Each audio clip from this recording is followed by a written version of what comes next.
Hey everyone, welcome back to my channel. You might be wondering, why is the background a little bit different? I'm taking this video from the hotel because I started my MBA program. I didn't take a video this week because things have been a little bit crazy, but because I promise a video a week, this is my commitment to the YouTube community. Today we're going to talk about softwares that petroleum engineering people must know.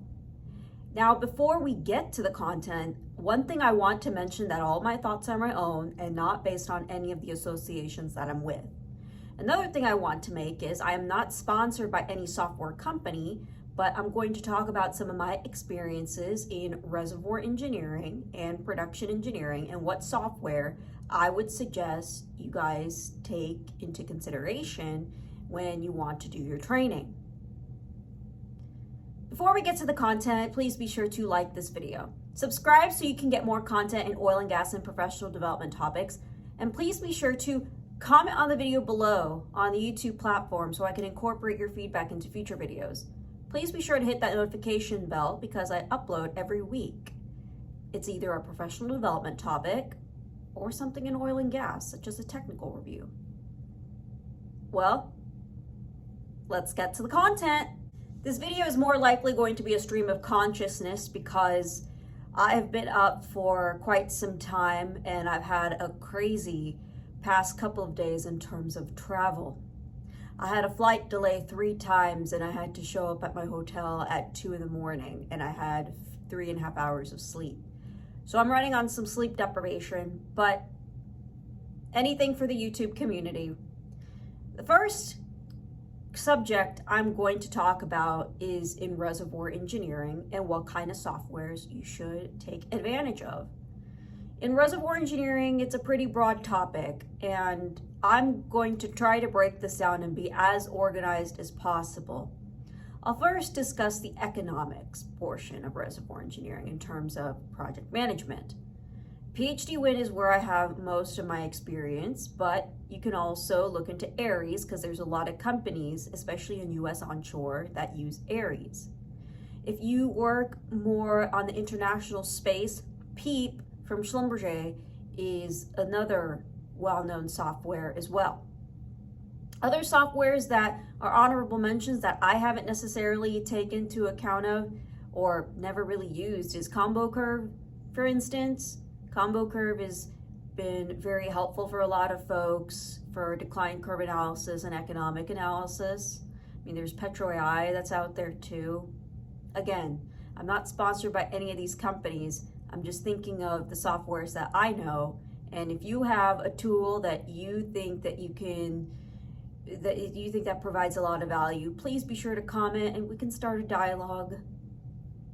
The next thing I'm going to talk about is reservoirs in the technical side. For decline curve analysis, again, while you use PhD Win, which is a combination of economic analysis, another decline curve analysis software that I would suggest is Harmony. And Harmony has a forecast module. Citrin in the Kappa suite, Ekron suite, also uses decline curve analysis, so I suggest you think about that as well. In the pressure transient space, Harmony has a well test software, and then in the Kappa Ekron suite, Sapphire is the equivalent. For rate transient analysis, I would suggest in the Kappa Ekron suite, use Topaz. And for Harmony, use the Reservoir module. For numerical simulation, there's so many for numerical simulation, but my experience has been in Petrel Reservoir for reservoir modeling and using the Eclipse. Now there's a bunch of reservoir softwares that are out there, so go ahead and use to your fancy, and I think as long as you know the concepts of reservoir engineering simulation, then you should be fine. You can code your own reservoir simulator. I know because I had to do that in grad school. Another reservoir simulation software I would suggest, and this is a really new tool that I've had him on the podcast before, but TechUSI has a tool called SPF where they've basically bypassed reservoir simulation. Based on a range of reservoir geology, hydraulic fracturing parameters, there's a probabilistic spread of type curves, and you use production data to match those type curves. Therefore, I would suggest you use that reservoir simulation tool if you don't have that much time for reservoir simulation. The next I'm going to talk about is frac simulation. My experience has primarily been in Gopher.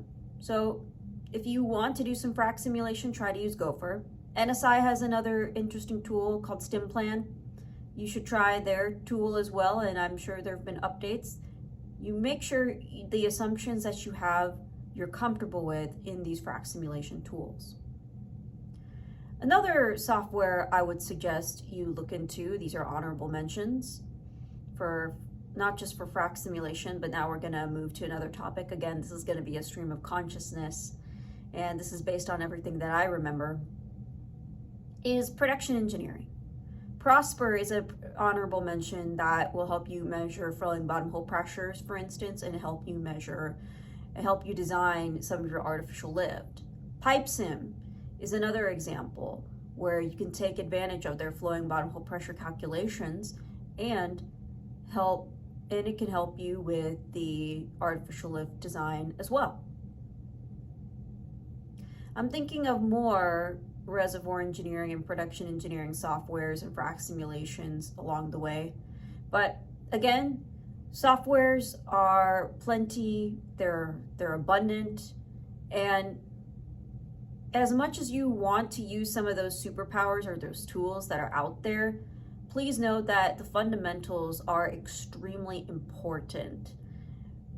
As long as you understand the fundamentals and what's in the black box in all of these softwares and tools that are out there, then you should be golden.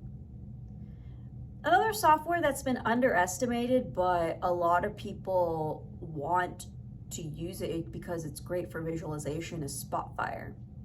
You can code a lot of things into Spotfire to create your own visualizations or to create your own functions, for instance.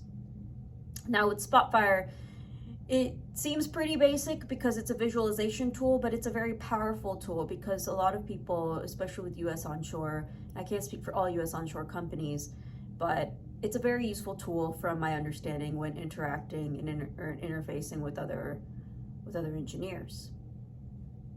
Well, those are all the softwares I can think of. If I can think of any others, I'll create an extension of this video or create a part 2. As usual, please be sure to like this video. Subscribe so you can get more content in oil and gas and professional development topics. And please be sure to comment on the video below so I can incorporate your feedback into future videos. Thank you so much for taking the time to watch this video, and I'll see you in the next one.